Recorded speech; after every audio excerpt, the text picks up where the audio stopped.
Arestado ang isang drug suspect sa isinagawang joint bypass operation ng City Drug Enforcement Unit at Bukidnon Provincial Intelligence Unit.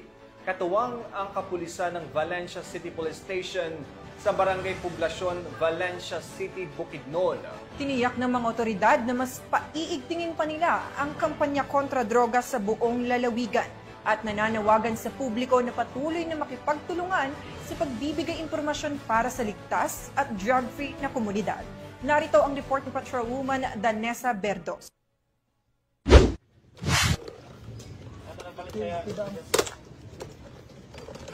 Arestado ang isang drug suspect sa sinagawang joint bypass operation ng City Drug Enforcement Unit, Bukidnon Provincial Intelligence Unit, katuwang ang mga kapulisan ng Valencia City Police Station sa Barangay Poblacion, Valencia City, Bukidnon, nito lamang ika-31 ng Hulyo taong kasalukuyan. Kinilala ni Police Lieutenant Colonel Brian M. Panganiban, officer in charge ng Valencia CPS, ang drug suspect na si alias Jongjong. Lalaki, 45 taong gulang at residente ng nasabing lugar.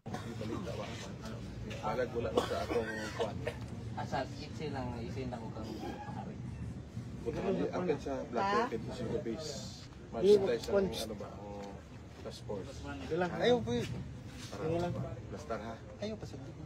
Kumo. Ha? Nagatbang lang. Isa? Ang kamera ba nga ko ano? Atbang na. Second asang joint bypass operation ng mga operatiba ay nagresulta sa pagkakakumpiska ng mga pakete ng hininalang shabu, isang cellphone at isang 500 peso bill na ginamit bilang bypass money. Ang suspect ay nahaharap sa kasong paglabag sa RA 9165 o Comprehensive Dangerous Drugs Act of 2002.